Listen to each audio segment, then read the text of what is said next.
Muy bien, estudiantes, buenos días. Estamos en otro video del templo y ahora vamos a hablar de Jesús, el Salvador prometido, continuando la historia de la Biblia.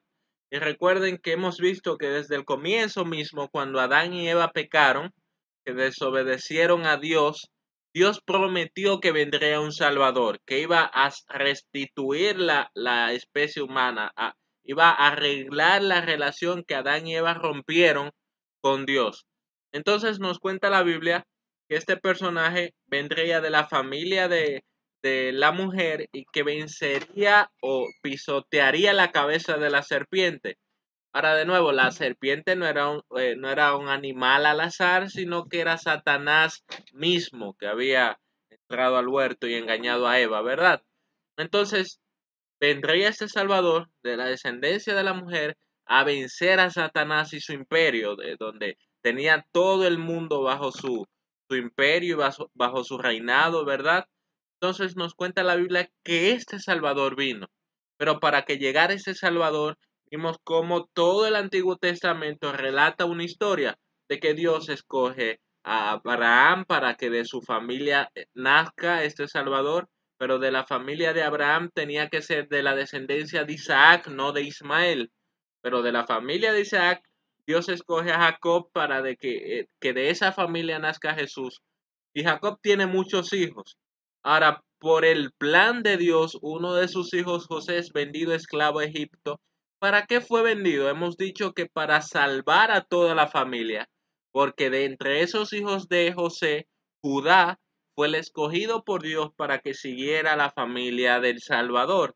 Ahora bien, si José no hubiera sido vendido a Egipto, entonces hubieran muerto de hambre, porque recuerden que hubo una hambruna grandísima que diga, pero Dios hizo este plan para preservar a esta familia y después vimos que Dios levanta a Moisés y Dios va levantando en cada tiempo hombres para que protegieran y preservaran esta promesa. Y ya hasta el punto que ahora la cumple. Y Jesús llega al mundo. Pero la pregunta que debemos hacernos es, ¿cómo sabemos que Jesús es el Salvador que fue prometido? Y Juan empieza a explicarnos esto desde el comienzo de su carta. Y Juan comienza diciendo, el que era en el principio, ese es el que les anunciamos. O sea, él está diciendo, número uno, Jesús es Dios, porque él siempre ha existido. Bien, y lo que vamos a ver son algunas pruebas de que Jesús es Dios. Y lo primero que dice Juan, número uno, él siempre ha existido.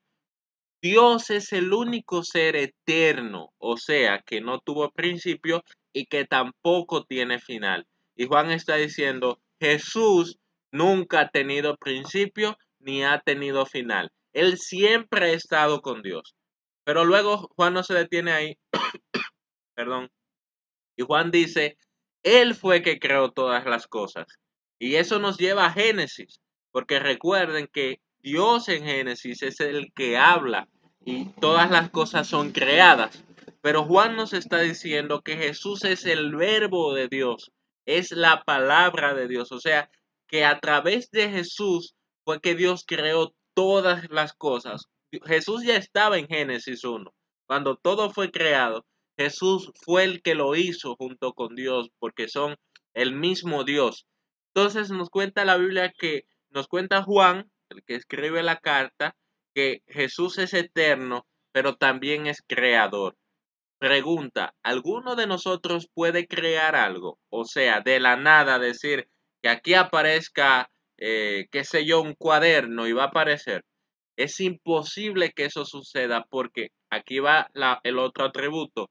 Solo Dios es creador. Solo Dios puede hacer que aparezca algo de la nada. Porque todo lo que vemos nos cuenta Hebreos que fue creado de la nada, de lo que no se veía. Ángeles, planetas, estrellas, el espacio, el tiempo, todo lo creó Dios de la nada, no existía nada. Y Jesús entonces, nos cuenta Juan, fue el que creó estas cosas. Así que Jesús es eterno, un atributo que solo lo tiene Dios, y Jesús es el creador de todas las cosas, un atributo que solo lo tiene Dios. Pero nos cuenta la Biblia, o Juan también dice, Jesús es el sustentador de todas las cosas. O sea, ustedes no se han preguntado, ¿por qué el mundo no viene un meteorito y destruye el mundo? ¿O por qué el aire no se contamina y todos nos morimos? ¿O el mar se seca?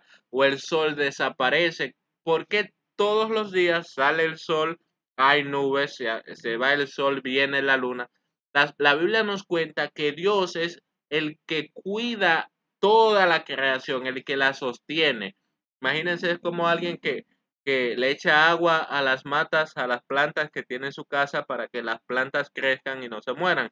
Así Dios tiene el control de toda la creación para que no perezca la creación, para que no deje de existir.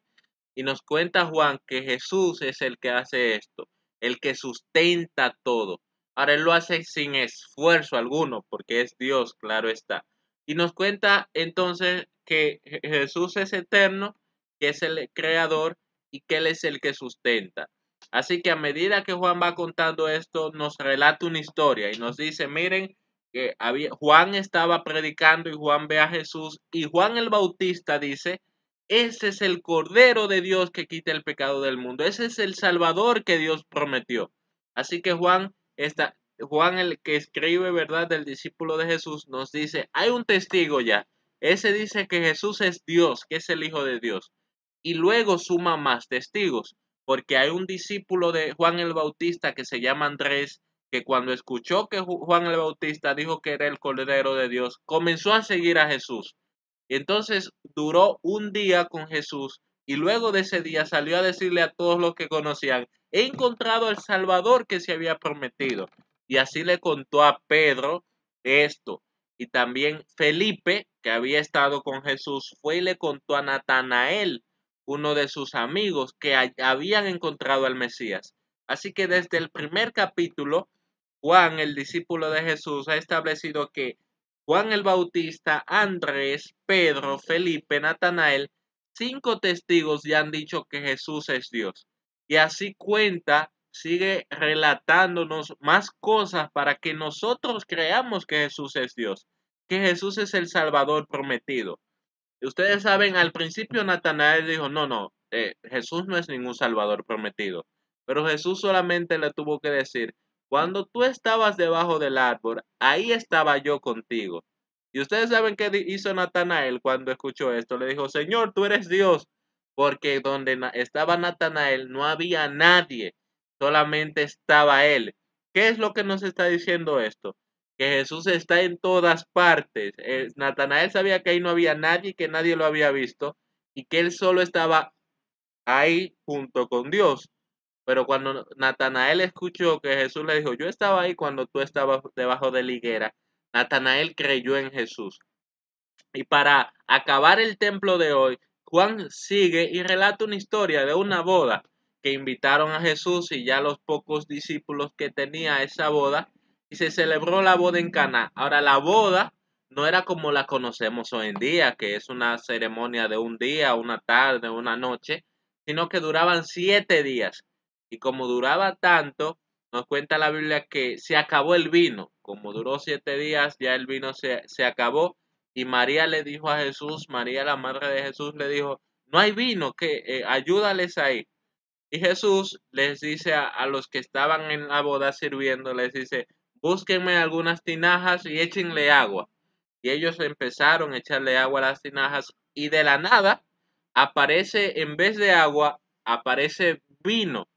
Ahora pregunta, ¿cómo es posible que esto suceda? Porque para que haya vino debe haber uvas y ahí no había uvas, solamente había agua, debe haber azúcar, debe haber algunos ingredientes, debe fermentarse la uva, o sea, no es que ahí hay uvas y le exprimimos y ya vino, no, hay un proceso que debe llevarse a cabo. Y lo que nos está relatando Juan para que ustedes crean y yo también es que Jesús creó el vino de la nada. Había agua solamente y Jesús hizo que aparezca vino para relatarnos ahora con hechos que Jesús es creador, que así como creó el universo de la nada, ahora nos mostraba que creó vino de la nada, para que nosotros creamos en Jesús. Y a lo largo de la carta de Juan, Juan nos establece algunos milagros de Jesús para demostrarnos otra vez que Jesús es Dios. Y Jesús no hizo los milagros por hacerlo, sino que Jesús estaba diciendo con pocas palabras que esos milagros hablaban de que Él era el Salvador. Y Jesús como Salvador vino a salvarme a mí y vino a salvarte a ti. Solamente si crees en Él puedes ser salvo. De lo contrario, nos cuenta la Biblia que si seguirás perdido y ya sabes que el destino final para los que no creen en Jesús es el infierno. Así que creamos en ese Salvador, que es Dios mismo que vino a la tierra para salvarnos. Bien, oremos así para acabar el templo. Dios, gracias por el templo y por tu palabra, porque nos instas, nos llamas a creer en Jesús y a seguirle. Te rogamos, Padre eterno, que estos estudiantes crean en Él. En el nombre de Jesús. Amén.